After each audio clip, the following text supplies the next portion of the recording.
Rightio, I haven't posted the first video on the two unlisted videos that Kane Pixels posted on his thing, because I wanted to get both of the videos out of the way and done with. So that video will most probably upload first on YouTube, and this one will be afterwards, hopefully.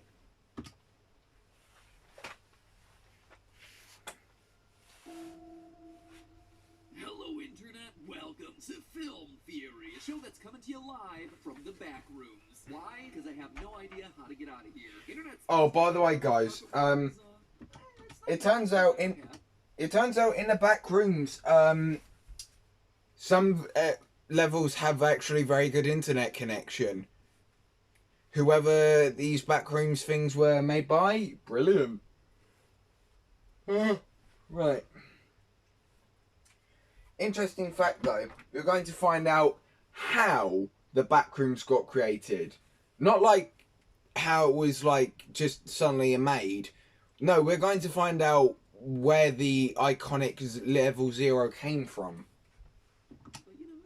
Wait, what's that noise?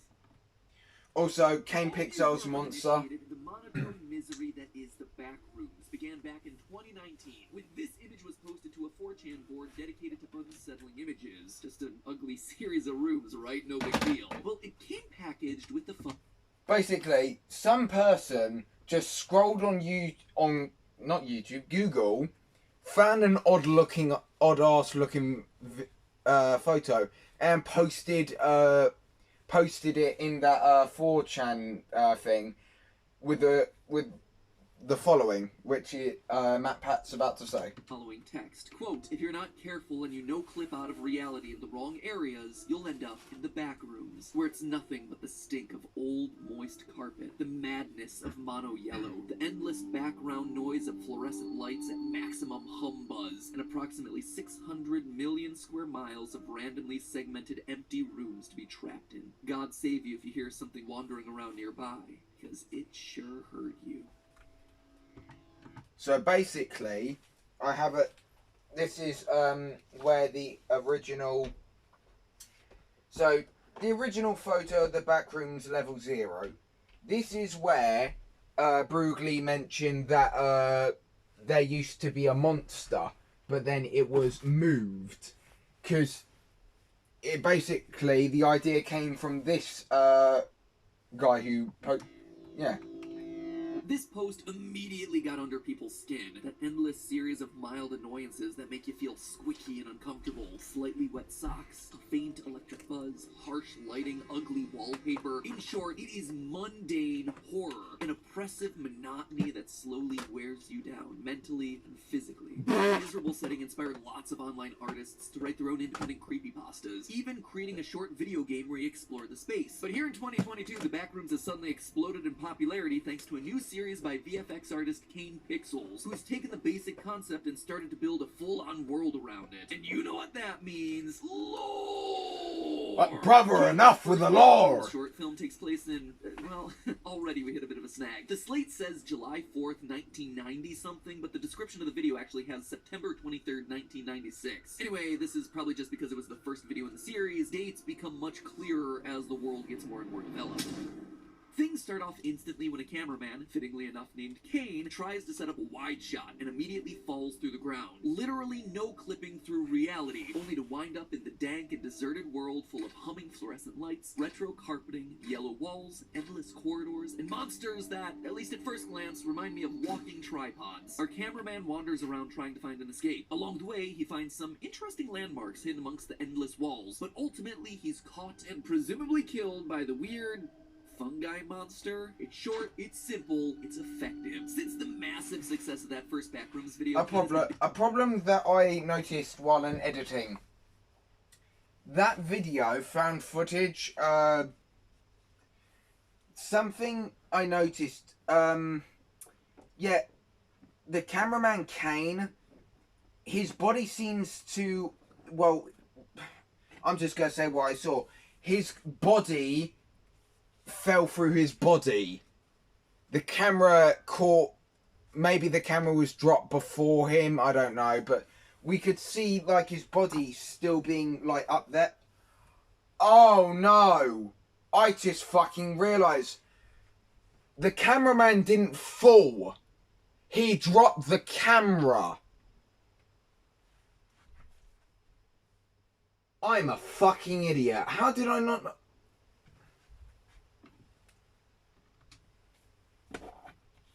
Ultimately, he's caught and presumably killed by the weird. Yeah, fungi you could see him. monster. It's short, it's simple. Oh, it's I'm a fucking idiot. The massive success of that first Backrooms video, Kane has been busy expanding the world with other shorts like The Third Test, First Contact, and Missing Persons, as well as making the accompanying Collateral.mov.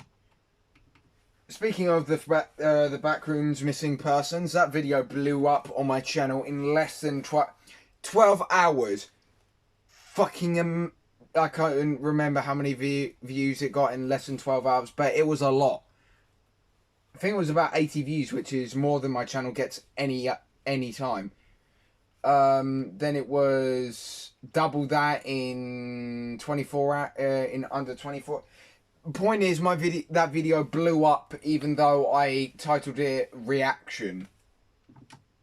And March 11th, 1990, archive.tar, which are both hidden in the descriptions of the various videos. From all of them, we ultimately learned that the Backrooms was an experiment designed by a company named Async to solve space issues, providing near limitless room. Well, I got the storage space and issues housing part. in an ever-shrinking world. Where it all went wrong, though, remains to be seen. But what I want to focus on today isn't the where and the why, but rather the how. How to survive.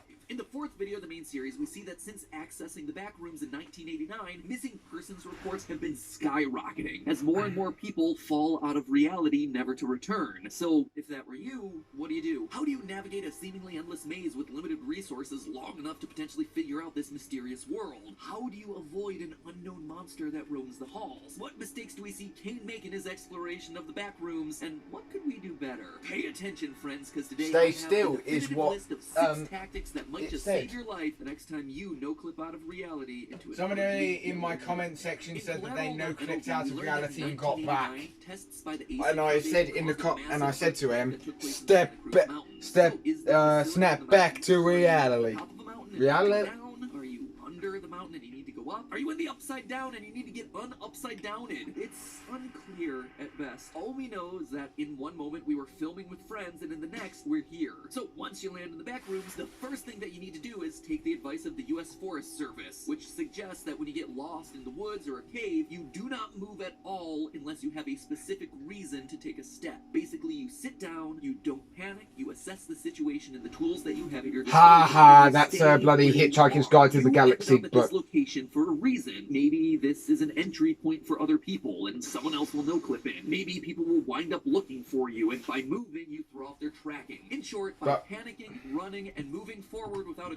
But if we remember from one of Brugley's videos that the Backrooms level 1, Backrooms level 0, you can't find anyone in here because it's a one-person sort of thing. It's like single player clear plan or campaign. You're only succeeding in getting yourself more and more lost. Eventually, though, you will need to move, and this because you need to piss. Mistake. He had no plan. He just wandered aimlessly and headed towards whatever looked interesting. This meant that when he started getting chased by the Backrooms' monster, he had no idea of his surroundings and wound up meeting a dead end, figuratively. Or I guess it would be literal. Anyway, proper grammar aside, we're in a repetitive maze. We're looking for an exit, and we need a way to track our movements. And for that, we need to use a maze-solving algorithm, an automated strategic way for solving the maze with no prior knowledge of it. Our first strategy should be using the wall follower technique, also known as the right... I wonder how a veteran of this Backrooms creepypasta shit would feel when Matt Pat go like,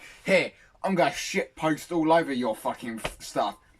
Get an exit somehow. Every Backrooms veteran, no, you can't just do that. Guess what? I already did.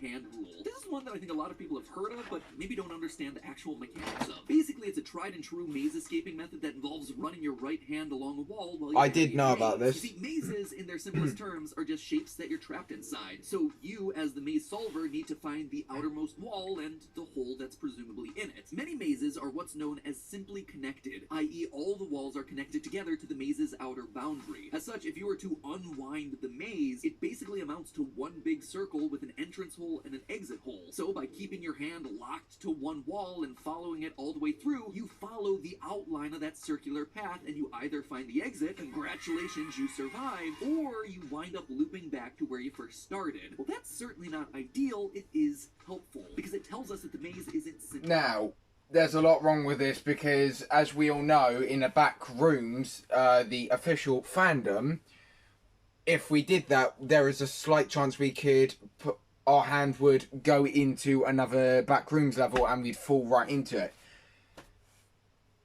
Unluckily, most probably getting into a worse level. Constructed, but rather it's what's known as a disjoint maze, one where the walls aren't always connected to the outer boundary. In the video First Contact, we actually get confirmation that this is what we're dealing with the Backrooms. We see a map that confirms that the Backrooms is a disjoint maze. Notice that there are multiple chunks of wall here that don't seem to connect to the outside line. But just because we're in a more complicated maze doesn't mean that we're out of options. First and foremost, if Kane was able to bring his camera with him into the Backrooms, then his other belongings have no clip with him as well. Specifically, things on his body like keys and clothes. And this immediately puts us at a huge advantage. If you have something like keys or a belt, you should immediately mark your starting location on the wall. And then exactly those keys or belts or whatever against the wall to leave indentations or markings. You can scuff the walls with your shoes. You can peel the wallpaper. You can pull a Hansel and Gretel and rip pieces of your clothing off to use as breadcrumbs. You can write arrows and notes to yourself on the walls, which we know can be done since there are markings throughout the maze left by other people. This way, when our right-hand method results in us doubling back to where we began, we have a clear indication of which walls we followed and which ones we didn't. And if the walls do happen to be somehow supernatural and can't be marked by you, then the ceiling tiles are another option here. You see, the ceilings of the Backrooms appear to be a specific type known as a drop ceiling, or suspended ceiling, which is common in office environments where lightweight foam panels hang a few inches below the main structural ceiling, hiding things like wires and support beams. By throwing a shoe to break or knock down tiles, you're able to mark... My school has these, and literally there are so many fucking suspended ceilings, suspended thingies that are literally fucking broken on the floor. That you've been. Bit by bit, you eliminate the hallways that you've tracked and systematically work your way to the outer edges of the maze. One other strategy to help with this in a disjoint maze setup like the Backrooms is the pledge algorithm. Here, you travel in a set direction. Let's say you walk forward until you hit an obstacle. From there, you put your right hand on the wall and you start walking around the obstacle, counting the angles that you're turning. Clockwise turns are positive, counterclockwise turns are negative. Once you start facing the original direction that you're meant to move again, and the sum of your turns is 0, you leave the obstacle and you continue moving in your original direction. This ultimately gets you off the disjoints faster, leading you to the outer wall of the maze and eventually to the exit. Right now, all you seasoned Backroomers are probably laughing at me and saying, "Silly MatPat, the Backrooms are an endless void of death and despair that'll cause you to slowly lose your mind." To which I say, joke's on you, I lost my mind years ago. Exactly! The smell and series of yellow rooms defeat me. Plus, I'm not convinced that this thing is actually infinite or unpredictable. Like I said, in this new King Pixel series, we see a map of the place. We also see async employees able to walk through the Backrooms using a long red line, presumably as a way to lead them back to the entrance door. So all of that is just trying our best to find an exit, but there's still one more important variable here that we have to consider. The monster that's looking to rip our body in half to use as human nunchucks. And this is wait, oh no! So that was the Kane, the cameraman, who we found dead on the floor. Wind up in a dead end. And the best thing that we can do to avoid that is to use the confusing layout to our advantage. Ideally, we're able to lead this monster. Okay, so Kane did die, and that was his corpse that was found, or possibly somebody else's corpse. So, but since the Backrooms level 0 has kind of been fucked over with the thing about it not being like a multi-people map, that brings us to another thing. Although maybe because they got in there some other way, maybe it doesn't count. I don't know. To a disjoint, a section of the maze that we already know loops back around on itself. This gives us two simultaneous benefits. First and most importantly, we don't get lost while still allowing us to use the narrow hallways and looping structure to escape the sight lines of the monster. Instead of taking a straight path where the creature can easily track and follow us, you instead make tight turns in an effort to make yourself disappear behind a series of walls as quickly as possible. This sequence of repeated doors that Kane is chased through provides an excellent example. By dodging and weaving instead of taking a straight path, he should be able to make himself disappear fairly quickly. The other benefit of using a big disjoint to escape this thing, though, is that we can then try to loop back around behind the monster to follow it. Obviously, your first priority is going to be avoiding this thing until you have a better sense of what it is and what it can do, but by leading it to a chunk of maze that you know will allow you to double back around it, you'll be able to sneakily gather information much more quickly. And who knows, these things presumably know the layout of the maze, so by following them, they may be able to provide another resource for finding the way out. I suppose you could try to fight it, or try to trap it with a rope, or drag it into a null zone, which you wouldn't even know about. But honestly, is confronting this thing actually going to help you survive? Probably not. Focus on escape and defense as your first priority. Once all that's settled, you've created a system that actually works, you've learned that the walls don't magically change every 30 minutes, start grabbing whatever you can find. In the Backrooms video, Kane blatantly ignores a lot of potentially useful supplies. For instance, that ladder right there that's used to get into the crawl space, grab it and carry it around. Even better, try to use it to get into the ceiling grid. Remember what I said about suspended ceilings? That it hangs below what the real top of the room is? Well, often, walls only go as high as the dropped ceiling height. As such, once you're in the ceiling, you're not only hidden from the ground-based monsters, but you also have a wide open path to the outer edge of the maze, unobstructed by any walls. Heck, you might even be able to find some electrical wires from the fluorescent lights that you can then follow, which again, should presumably be leading you out of the facility. Also, if you come across some rope in a dumpster, you don't walk past it, you check out what's inside the dumpster, and you take the rope. You take what the world gives you because you might not ever come across it again. The same goes for any checkpoints that could be used for self-defense, or heck, something inside of the filing cabinets that you walk past. Remember, you are stuck in a maze. Everything can have multiple uses. For instance, when Kane's walking up the fire escape, his camera catches a glimpse of a hole in the ceiling that's created by an air duct. Air ducts, as you can probably guess, tend to lead to the outside of buildings. So again, having that ladder or rope might have helped him to investigate that. When he comes across a cavernous section of the Backrooms, those same items could have helped him get across the chasm to the other side. How did he get across them anyway? Drop down into the apartment area that we see here, allowing him to more efficiently look for food and water. Sure, nothing might come of any of these options, but again, it's more likely to work than just wandering around aimlessly surrounded by repetitive yellow wallpaper. Last, but certainly not least, don't take any one-way exits unless you absolutely have to. While running away from the monster, Kane ends up sprinting deep into the catacombs only to find a hole that he jumps down into. It was the right decision in the moment because he was being chased, but had he just found the hole, this would have left him vulnerable, because it's a decision that he can't easily reverse. Again, document on the walls with your keys or whatever that the hole is this way, but only come back to it if nothing else seems to be working. Again, the last thing you want to do is to corner yourself. So, there you have it, friends. How to survive the Backrooms in 6 easy steps. 1. Have a maze-solving strategy. 2. Mark your path using whatever's on you. 3. Equip yourself with anything and everything that you can find. 4. Ceilings, wires, and air ducts are going to be your friend. 5. Never take a one-way path. Always have at least 2 ways out. And 6. If you absolutely have to, use the disjointed, confusing layout defensively when being attacked. Using all of those tactics, you have the best chance possible of escaping this nightmare scenario. And hey, look on the bright side. If you ever get thirsty, you have as much moist carpet water to drink as you could possibly No. But hey, it's February, and if there's anything scarier than the Backrooms, it's Valentine's Day. But fear not, my friends, because I've got the definitive strategy for surviving Valentine's Day in 1 easy step. Getting a gift from our sponsor for today's episode, Established Type. Right, well, there we have it. We might have a possible way to escape the Backrooms, not using the official website.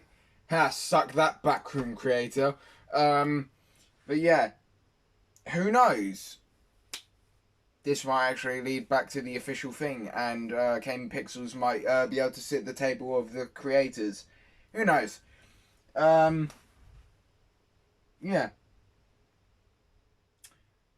This Monday, I will be calling Microsoft if my, well, not Microsoft, Xbox Enforcement if my account is not back up, because I have waited long enough.